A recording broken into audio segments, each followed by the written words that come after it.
I'm Tom. And we are VIMTV, Velocities in Music, the best kept secret in music reviews. Today we're going to review an electronica album from they're of Montreal, but they're not. They are from Montreal. They're not. They aren't of Montreal, the band. No. Although that would be an interesting combination. Yeah. Anyways, this is Blue Hawaii Untogether. Blue Hawaii is comprised of two members, a male and a female. Raphaelle Standell-Preston, who is kind of the main driving force behind Braids, which was, Braids actually came out with an album in 2011, Native Speaker, that Tom and I really liked, especially me. And the other guy is Agor, that's his stage name. His real name is Agor Cowan.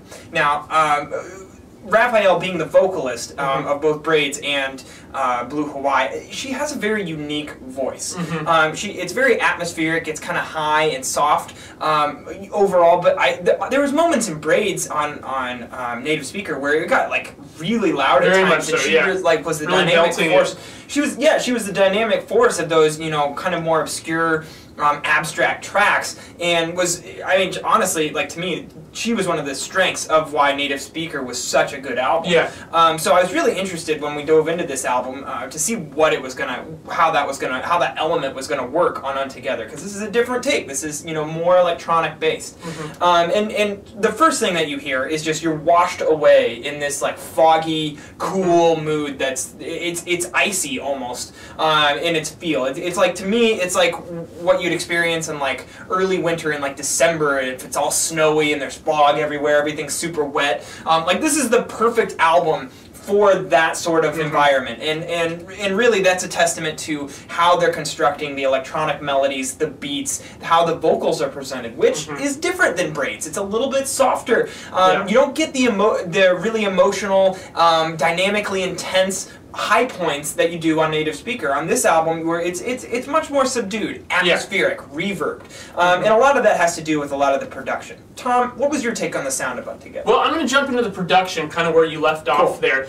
We both kind of compared this, at least aspects of it, to the No Twists album Neon Golden, which is a terrific album. And one thing that Untogether has in common with that album that I really like is some bits of the vocal production, where they take the vocals and they cut it up, they process it with some pitch shift, make it into more of a rhythmic element in certain places, and move it around that way. And the thing that I really like about that, I know some people aren't into that because sometimes it can sound kind of cheap and forced if people do it wrong, but where I love that in albums like this is because it makes the electronic elements and those organic vocals blend together more. Because something that really makes it difficult for me to attach to electronic music when there's vocals is when you have these like really electronic beats going on, you know, just electronica overload, and then you have just this plain and simple vocals. Maybe there's layers, maybe there's some effects on them, but still it's just very much organic human voice on top of it, and I feel like there's always going to be a disconnect between those two. How do you emote and how do you make it personal? Yeah, and then how do you blend those two aspects together? And so I feel like they really achieved that here.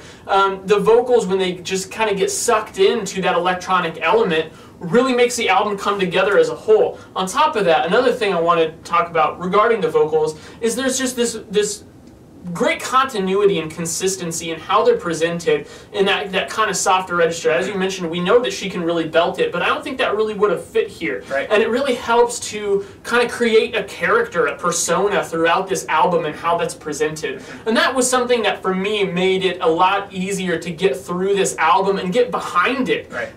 Because there was something there that I could tell they were trying to unify, an idea they were trying to present consistently, and that I really like that aspect of it. Another aspect of Untogether that I really got into were the beats. Like, I felt the beat composition, the flutteriness of the beats, and how like it was just kind of blippy, and it wasn't super hardcore dance beat, which is something that I'm just totally sick of. I feel like it's just been beaten to death in electronica and dance and all sorts of like it's bled into every other genre out there. I feel like that it's just been overdone. So having a refreshing take on how you present beats on an electronica album was really awesome. And I felt like the tracks that had more complex beat structures that were well produced, I really felt like those tracks stood out on this album. Now there were several tracks on this album that, while they might be well written and well presented, because they didn't have a beat structure, they may not have accomplished quite as much, and I just generally didn't like them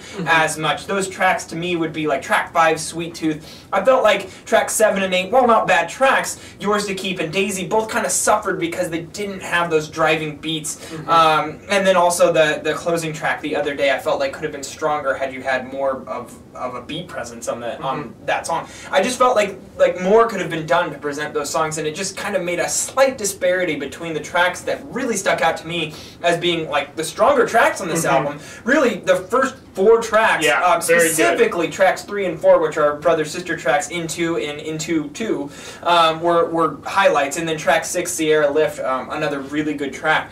I felt like those tracks just stuck out. So that little bit of disparity makes this a bit of a disjointed listen to me, but that's honestly a relatively minor criticism. I felt like there's a lot of good things going on here. Well, and the reason being that, well, I totally agree with you, and I even think that the tracks you named are the exact tracks I would pick to be a little bit weaker. But at the same time, I think that they were consistent enough with the sound and the presentation kind of model they were going for that it didn't distract from the listen. If all of a sudden there was a track in there that was so bad and so different that it actually pulled me away from that album flow, then I really would have been frustrated. I agree that there are some quality issues here as far as things just being a little uneven. The flow's never interrupted. Exactly. Yeah, and I appreciate that. I totally agree. I totally agree. Tom, what do you think you're going to give this one? I am going to give this a 78. I did enjoy it. Fair score? I'm going to go 75. All right. So that puts us right in our, what I would say is our mean score. 77. I think there's like 100 albums in our review list that we've done over the past like 650 reviews that are 77 overall, which that's a good score. If it's 77, you know, you got to keep in mind we screen all the albums before we review them, so we're only reviewing music that's already been vetted through a number of outlets, and then finally our own before we even put it on a reviewing list. So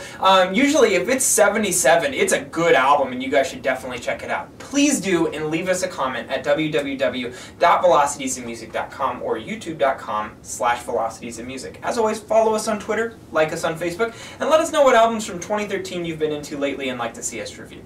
I'm Jake. I'm Tom. And we are VIMTV, moving music critique forward.